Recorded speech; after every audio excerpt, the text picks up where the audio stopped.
Is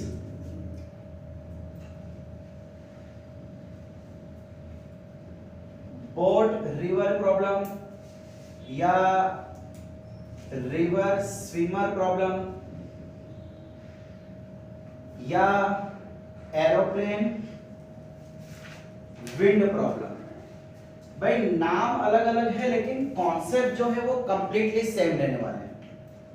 भाई चले हम मान लेते हैं कि आपकी रिवर है, कि ये आपकी रिवर है, यहां से यहां तक इसकी डिस्टेंस मान लेते हैं कि चलिए 16 किलोमीटर है। दोनों बैंक्स, रिवर बैंक्स के बीच का डिस्टेंस कितना है? 16 किलोमीटर। रिवर की वेलोसिटी हम ले लेते हैं 2 किलोमीटर पर आवर की। अब यहां से एक बंदा तैरना शुरू कर रहा है, तैरना शुरू कर रहा है कैसे? एकदम 90 डिग्री पे। भाई जो रिवर का फ्लो है उसको 90 डिग्री पे तैरना शुरू कर रहा है। अब बंदे की कोशिश है एकदम स्ट्रेट जाने की, लेकिन भाई नदी की भी तो कोई स्पीड है ना, तो नदी क्या करेगा? उसको अपने साथ साथ थोड़ा इधर लेके जाएगा। ठीक है, अब मैं यहाँ पे ना दो रेफरेंस की बात करता हूं। पहले चलो मैं रिवर के अंदर चला जाता हूं भगवान बनके। मैं कौन हूं? भगवान। अब भाई भगवान हूं लेकिन मैं भी तैर रहा हूं, पानी के बहाव से मैं भी आगे जा रहा हूं। अब मुझे इसकी वेलोसिटी कहां दिखाई देगी? देखो एक्चुअल में इसकी वेलोसिटी, ये p ले लेता हूं पर्सन, और इसको मैं आप ले लेता हूं, a फॉर आप। आपको इसकी वेलोसिटी कहां दिखाई देगी? सिर्फ स्ट्रेट डायरेक्शन में। एक्चुअली इसकी वेलोसिटी स्ट्रेट भी है एंड इधर भी है। इधर इसके खुद के कारण, इधर वाटर के कारण, पानी के कारण जो इधर बहाव आ रहा है। लेकिन जब मैं अंदर जाके देखूंगा तो मुझे इसकी वेलोसिटी सिर्फ परपेंडिकुलर दिखेगी। क्यों? अरे भाई नदी मुझे भी तो साथ साथ में लेके जा रही ना। ये पर्सन है, ये मैं हूं। भाई पानी के कारण हम दोनों यूं जा रहे हैं, तो भाई ये डायरेक्शन की जो इसकी वेलोसिटी होगी वो मुझे पता नहीं चलेगी। क्यों? भाई मैं भी तो इसके साथ साथ जा रहा हूं। भाई आप जब ट्रेन में बैठे होते हो और जब दो ट्रेन एक साथ चलती है तो आपको ये नहीं पता लगता कि वो ट्रेन चल रही है कि आपकी ट्रेन चल रही है कि दोनों रुके हुए हो। हुआ ऐसा कभी आपके साथ? पटरी पे दो ट्रेन एक साथ चल रही है एक ही स्पीड पे, तो हमें पता ही नहीं लगता कि किसकी ट्रेन चल रही है, नहीं चल रही है कि रुकी हुई है। हाँ, आवाज और वाइब्रेशन बात अलग है, बट देखने से पता नहीं लगता। सिमिलरली इसको ये वाली वेलोसिटी पता नहीं लगेगी, सिर्फ ये वाली पता लगेगी। लेकिन अगर मैं ग्राउंड पे आ जाऊं, अगर मैं आ जाऊं ग्राउंड पे, तो मुझे इसकी वेलोसिटी दोनों दिखाई देगी, बिकॉज मेरी वेलोसिटी कैसी है? 0। तो मुझे ये इधर भी जाता हुआ दिखेगा, मुझे ये इधर भी जाता हुआ दिखेगा। इसीलिए हम क्या करेंगे, जब हम ऐसा कोई क्वेश्चन आएगा तो हम अपने आप को ग्राउंड पे लेके चलेंगे। किधर? ग्राउंड पे। तो इसकी कोई जरूरत नहीं है। ठीक है, जस्ट सेकंड ना। अब वहां से यहां तो वहां पे सो बोला नहीं सर ने कि फोन आएगा, मैसेज आएगा तब भी आना। मेरे को तो 5:45 बोला था, तो सर को मैंने कहा था ज्ञान वालों को बोला कि मैसेज करके तभी देने आना।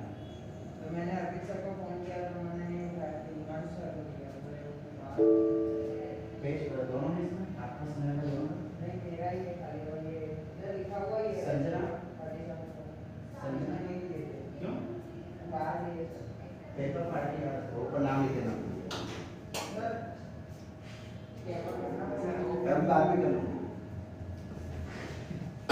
अच्छा, तो भाई देखिए, अब एक्चुअली ये पर्सन अगर सपोज करो यहां से ये पॉइंट एम से शुरू कर रहा है, तो उसको जाना किधर था? इधर जाना था। लेकिन नदी के बहाव के कारण वो पहुंच किधर गया?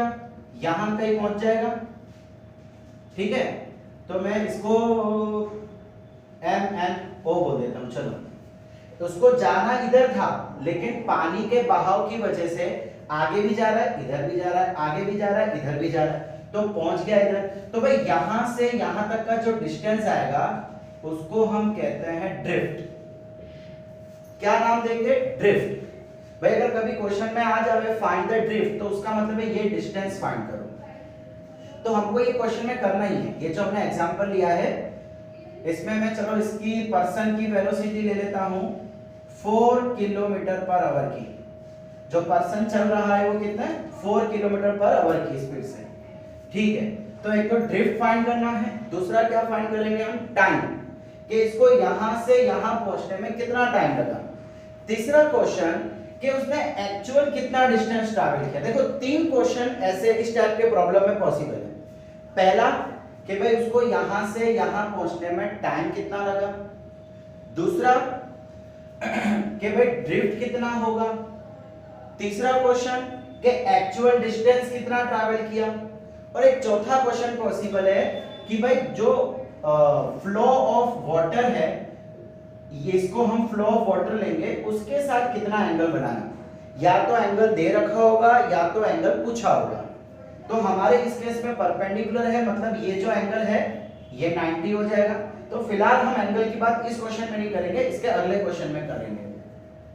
यहाँ पे हमें क्या फाइंड करना है, एक तो ड्रिफ्ट। अच्छा भाई ये वेलोसिटी 4 किलोमीटर पर आवर यहाँ की हो गई, और ये वेलोसिटी भाई पानी तो इधर भी है ना, ये वेलोसिटी वाटर की हो गई इस डायरेक्शन में 2 किलोमीटर पर आवर की। ठीक है, चलिए अब इसके आंसर्स फाइंड करते हैं। भाई बच्चा लोग पहले मुझे ये फाइंड करना। अच्छा एक चीज और इसमें याद रखना है स्टूडेंट्स, एक बहुत ही महत्वपूर्ण कॉन्सेप्ट है।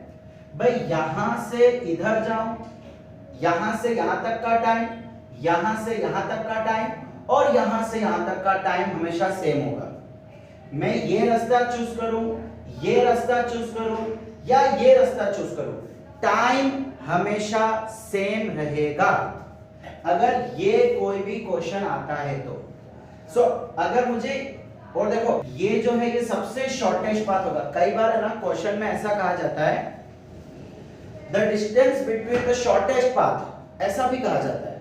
तो शॉर्टेस्ट पाथ कौन सा होगा, जो 90 डिग्री बनाएगा। ये वाला हमेशा आपका शॉर्टेस्ट पाथ रहेगा। इतने कॉन्सेप्ट है जो आपको याद रखने हैं इस क्वेश्चन के रिलेटेड। अब आओ हम इसके आंसर्स ढूंढते हैं। क्या क्या ढूंढना है हमको, एक तो टाइम टेकन, यहां से यहां जाने में टाइम टेकन, दूसरा एक्चुअल डिस्टेंस ट्रैवल्ड यानी कि ये वाला डिस्टेंस, और तीसरा मुझे फाइंड करना है ड्रिफ्ट। ठीक है, चलिए भाई पहले मैं टाइम फाइंड कर लेता हूं। टाइमिंग के लिए क्या करेंगे, जिस डायरेक्शन का डिस्टेंस होगा उस डायरेक्शन के लिए टाइम करेंगे, उसी डायरेक्शन की वेलोसिटी लेंगे। तो यहां से यहां तक का टाइम, यहां की वेलोसिटी कितनी है 4, speed is equal to distance upon time, time is equal to distance upon speed. भाई वर्टिकल डिस्टेंस कितना है 16 किलोमीटर, वर्टिकल स्पीड कितनी है 4, तो आंसर क्या आ जाएगा 4 आवर। भाई 4 घंटे में ये यहां से यहां पहुंचेगा। अच्छा अब भाई मैं ऑब्जर्वर कहां है हमारा, ऑब्जर्वर इधर कहीं बाहर बैठा होता है। तो भाई उसके लिए मतलब ये जो आपकी स्पीड है, देखो ये जो स्पीड है ना, इसको कई बार क्वेश्चन में ऐसा भी दिया जाता है velocity of a person of a boat in still water, ऐसा भी कई बार कहा जाएगा। क्या चीज, वेलोसिटी ऑफ बोट या पर्सन जो भी दे रखा हो इन स्टिल वाटर। भाई इसका मतलब ये कौन सी वेलोसिटी हो जाएगी, बोट की velocity with respect to water, boat की velocity with respect to water. क्या मैं इसको ऐसा लिख सकता हूं Vb माइनस VW। क्या आपके पास Vb है, देखो ये क्या होता है विद रिस्पेक्ट टू ग्राउंड होता है। भाई ये कितना दे रखा है 4, बोट की वेलोसिटी वाटर के कंपैरिजन में कितना दे रखा है 4, क्या ये पता है, नहीं पता है, minus velocity of water with respect to ground. भाई जो पानी बहता है वो तो ग्राउंड के रिस्पेक्ट में बहेगा ना, तो ये कितना हो जाएगा 2। इसका मतलब अगर मुझे ये ढूंढना तो VBG is equal to 4 plus 2। क्या मैं डायरेक्टली ऐसा कर सकता हूं, नहीं कर सकता। भाई डायरेक्शन तो आपने पिक्चर में लिया ही नहीं, ये 4 किधर है, इधर जा रहा है ना, ऊपर की तरफ, तो मुझे क्या बोलना पड़ेगा, जे कैप ऊपर है तो पॉजिटिव। अब ये किधर जा रहा है, इस साइड जा रहा है, तो ये क्या हो जाएगा, आई कैप। इसका मतलब बोर्ड की वेलोसिटी ग्राउंड के रिस्पेक्ट में हो जाएगी 4 जे कैप प्लस 2 आई कैप। देखो पूछते हैं कई बार क्वेश्चन में पूछते हैं, ठीक है मैं यहाँ लिखना भूल गया, बट कई बार पूछते हैं what is the velocity of boat with respect to ground. तो ये अब अगर स्पीड पूछ लिया, स्पीड, तो भाई स्पीड क्या होता है, सिंपली इसका मैग्नीट्यूड, तो भाई 4 square plus 2 square, I think मैंने पहले बताया था, वेलोसिटी दी हो और स्पीड ढूंढनी हो, तो स्पीड का मतलब होता है इसका मैग्नीट्यूड। और मैग्नीट्यूड कैसे फाइंड करेंगे, आई स्क्वायर और जे स्क्वायर, मतलब आई और जे जो भी वैल्यू होगी उसका स्क्वायर करके स्क्वायर रूट। ठीक है, चैप्टर नंबर 4 में सीखोगे कि ये कैसे करते हैं हम लोग। सो ये क्या हो जाएगा, 16 प्लस 4 20 रूट 20 और रूट 20 2 2 2 4 यानी कि यस 2 रूट 5। ठीक है, तो भाई ये हो जाएगी आपकी स्पीड किलोमीटर पर आवर। भाई यूनिट लिख लेना, जगह नहीं है, थोड़ा ऑकवर्ड हो गया, बट समझ लेना। तो अगर वेलोसिटी या स्पीड पूछी हो तो इस टाइप से फाइंड कर सकते हैं। अब क्या बचा है, मुझे एक्चुअल डिस्टेंस चाहिए। चलो एक्चुअल डिस्टेंस बाद में फाइंड करते हैं, पहले ड्रिफ्ट कर लेते हैं। अब देखिए ड्रिफ्ट का मतलब ये हमें यहां से यहां तक का तो टाइम मिल गया है। मैंने क्या कहा था, यहां से यहां तक का टाइम, यहां से यहां तक का टाइम और यहां से यहां तक का टाइम हमेशा सेम रहता है। सो टाइम मिल गया है 4 आवर। अब डिस्टेंस फाइंड करना है, कैसे करेंगे भाई, टाइम मिल गया है, आपको स्पीड मिल गई है, तो डिस्टेंस नहीं मिल जाएगा क्या, यहां कर लो speed is equal to distance upon time, तो distance is equal to speed into time बोल सकते हैं हम लोग। अब यहां से यहां तक का डिस्टेंस चाहिए, तो यहां से यहां तक की स्पीड कितनी है 2 और यहां से यहां तक का टाइम कितना है 4 4 2 8, तो 8 किलोमीटर का ड्रिफ्ट आ गया। कितना आ गया ड्रिफ्ट, 8 किलोमीटर, और टाइम टेकन कितना आया 4 आवर। ठीक है, एक्चुअल डिस्टेंस, भाई एक्चुअल डिस्टेंस, अब क्या प्रॉब्लम है, फाइंड कर लो, पाइथागोरस लगा सकते हो ना। यहां से यहां तक का डिस्टेंस 16, यहां से यहां तक का डिस्टेंस 8 किलोमीटर और ये भी 90 डिग्री बनेगा। सो पाइथागोरस लगाओ और ये फाइंड कर लो। ये हाइपोटेन्यूस मतलब 16 का स्क्वायर 8 का स्क्वायर, मैं डायरेक्टली कर रहा हूं, 16 स्क्वायर 8 स्क्वायर, 16 का स्क्वायर क्या होता है 256, कितना होगा 16 16 36 6 plus 6 12 plus 3 15 and 1 2, yes 256, I was right, 256 plus 64, इसका स्क्वायर रूट ना पाइथागोरस। सो ये 0 11 और 12 320 का स्क्वायर रूट कर लो, जो आंसर आवे वो एलसीएम निकाल के जो भी आंसर आवे वो क्या हो जाएगा आपका एक्चुअल डिस्टेंस। तो भाई रिलेटिव वेलोसिटी ग्राउंड के रिस्पेक्ट में, उसका मैग्नीट्यूड पूछा हो तो, फिर ड्रिफ्ट पूछा हो तो, एक्चुअल डिस्टेंस पूछा हो तो, ये सारे क्वेश्चन हमने कर लिए। देखो बच्चा लोग, ड्रिफ्ट के लिए कई बार गलत कॉन्सेप्ट बच्चे समझ लेते हैं। भाई ड्रिफ्ट हमेशा परपेंडिकुलर से ही रहेगा। सपोज करो कि अगर कोई बंदा यूं जा रहा है, अभी अगला क्वेश्चन मैं लेने वाला हूं, अगर यूं जा रहा है तो भाई उसका original distance minus final position, वैसा ड्रिफ्ट नहीं होता। ड्रिफ्ट हमेशा परपेंडिकुलर से ही लिया जाता है। अभी नेक्स्ट क्वेश्चन में बताता हूं तो आपका थोड़ा वो कंफ्यूजन और क्लियर होगा। अच्छा बच्चा, अब ये जेडब्ल्यू में पूछा हुआ क्वेश्चन है, वैल्यूज अलग होगी, मुझे वैल्यूज याद नहीं है, मैंने वैल्यूज अपने हिसाब से लिए है।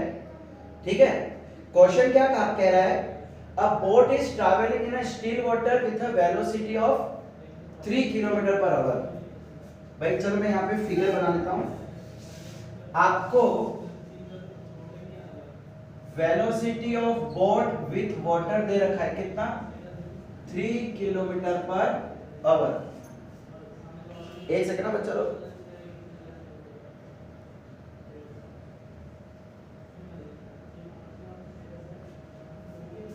ओके, फिर क्या बोला हुआ है, making an angle with the river, flow of river. देखो भाई मान लेते हैं कि ये आपका रिवर है, अब बोट जो है वो कुछ एंगल बना रही है। अब देखो ये आपकी बोट हो गई और ये फ्लो ऑफ रिवर के साथ कुछ एंगल बना रहा है, ठीक है। इसको चलो मैं बोल देता हूं थीटा, मेकिंग एन एंगल। अब भाई मैंने बोर्ड को इधर ही क्यों लिया है, बताता हूं इधर क्यों लिया है। The distance between banks is 30 kilometre, तो ये डिस्टेंस कितना हो गया 30 kilometre, and velocity of river is 5, तो भाई ये वेलोसिटी कितनी दे रखी है 5 किलोमीटर पर आवर।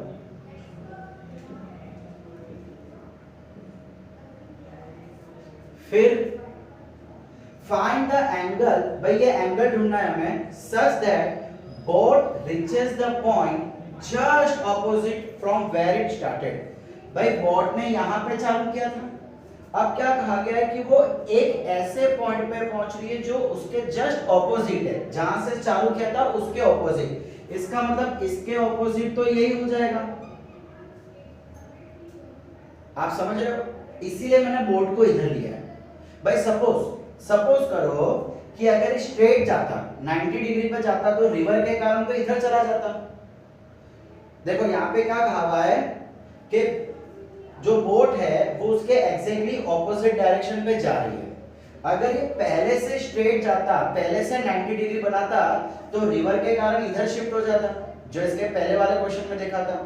अब अगर मैं इधर लेता, अब अगर मैं बोट को यहां पे ले लेता तो बच्चा वो तो रिवर के कारण और आगे चला जाता, मतलब इधर जाने के बदले वो तो और इधर चले जाता, स्ट्रेट तो होता ही नहीं। स्ट्रेट सिर्फ एक ही केस में पॉसिबल है, कब, जब वो इस डायरेक्शन पे जाए। समझ रहे हो मैं क्या बोल रहा हूं, उसको आपको कहा जा रहा है कि वो एग्जैक्टली ऑपोजिट पे जा रहा है, तो वो कब पॉसिबल है, जब रिवर बोट यूं होगी और पानी के बहाव के कारण ये स्ट्रेट हो जाएगी, ठीक है। तो भाई हमें ये वाला एंगल ढूंढना है। अच्छा अब ये बोट की वेलोसिटी कितनी दे रखी है 3 किलोमीटर पर आवर। तो बच्चा जब भी वेक्टर क्रॉस में होता है तो उसको हम x में और y में तोड़ते हैं, तो क्या मैं इसको x में ये इधर और ये इधर तोड़ सकता हूं। अब देखो एक्चुअली ये एंगल ढूंढना है, ये कितना है पता नहीं, क्या मैं इसको 180 माइनस थीटा बोल सकता हूं। देखो आपको दिख रहा है ना यहाँ पे नीचे, यस दिख रहा है, ये एंगल थीटा है, ये पूरा 180 होता है, तो क्या मैं इसको 180 माइनस थीटा बोल सकता हूं, बिल्कुल बोल सकता हूं, ठीक है। अब ये एंगल इधर बना रहा है तो ये मेरा x एक्सिस बन जाएगा। देखो जहां पे हम एंगल लेते हैं ना उसको x एक्सिस बोलते हैं, तो ये एंगल इधर वाला कंसीडर कर रहे हैं हम लोग, तो ये मेरा x एक्सिस हो गया, तो इधर इसकी वैल्यू क्या हो जाएगी 3 cos 180 माइनस थीटा। देखो ये वेलोसिटी इधर है तो इधर x एक्सिस, इसकी अगर वैल्यू v है तो इसको हम v cos थीटा लेते हैं और इसको हम v sin थीटा लेते हैं। थीटा मतलब ये जो एंगल बनेगा, तो हमारे केस में ये एंगल बन रहा है 180 माइनस थीटा, सो ये हो जाएगा v और v की वैल्यू है 3, सो 3 cos 180 minus theta 3 sin 180 minus theta, ठीक है। अच्छा बच्चा लोग मेन कॉन्सेप्ट पिक्चर में आता है, भाई बोट एक्चुअली जा इधर रही थी, इसका मतलब इसकी एक वेलोसिटी ये डायरेक्शन में है, एक वेलोसिटी ये डायरेक्शन में है, बट हम क्या देख रहे हैं कि इसका जो असर है वो खत्म हो गया। अब भाई बोट एक्चुअली थोड़ा इधर जा रही है, थोड़ा ऊपर जा रही है, but at the end ultimately हुआ क्या कि बोट ये डायरेक्शन पे पहुंच गई, इसका मतलब ये जो वेलोसिटी है इसका कोई असर ही नहीं हुआ। अब इसका असर कब नहीं होगा, जब इसके ऑपोजिट में कोई इक्वल वैल्यू होगी। भाई आप इमेजिन करो, आप जब टग ऑफ वार खेलते हो तो दोनों टीम अगर इक्वल फोर्स लगाती है ऑपोजिट डायरेक्शन में तो ही तो दोहरी वहीं की वहीं रहती है ना। सिमिलरली अगर एक वेलोसिटी इधर है तो दूसरी कोई वेलोसिटी ऑपोजिट डायरेक्शन में होनी चाहिए, तो ही तो ये कैंसिल कर पाएगा एक दूसरे को। हमें ये चाहिए ही नहीं, इसको कैंसिल करना है, इसको कैंसिल कब कर पाऊंगा? जब इसके ऑपोजिट में होगा। अब इसके ऑपोजिट में कौन है? रिवर की वेलोसिटी। तो क्या मैं ऐसा बोल सकता हूं कि भाई इसका जो ये कंपोनेंट है, ये कंपोनेंट कितना है? 3 cos 180 minus theta is equal to 5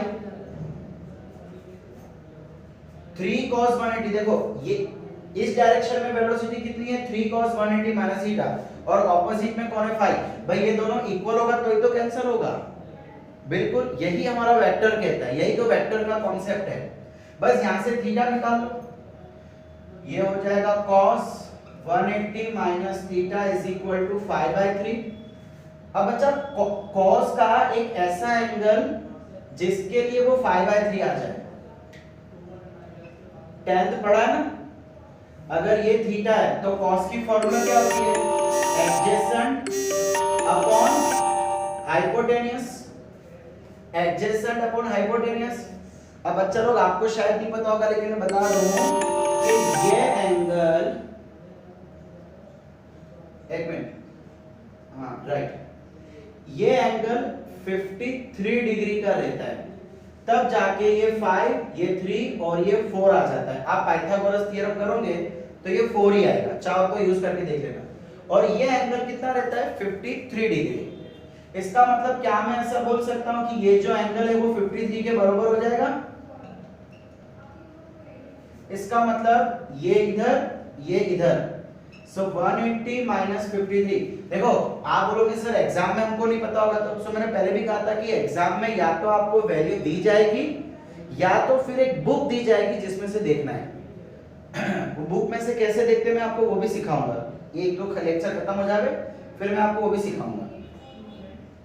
is equal to theta, theta is equal to, देखो असली में तो हमको थीटा फाइंड करना है, ये वाला एंगल, बस माइनस कर दो, ये 10 में से 3 गया 7, 7 में से 5 गया 2 एंड 127 डिग्री।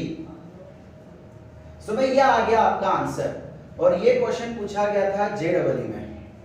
ठीक है, वैल्यूज अलग हो सकती है, मुझे वैल्यूज याद नहीं है, मैं सिर्फ क्वेश्चन वही लिया है। समझ आ रहा है बच्चा लोग कैसे यहाँ पे किया गया है?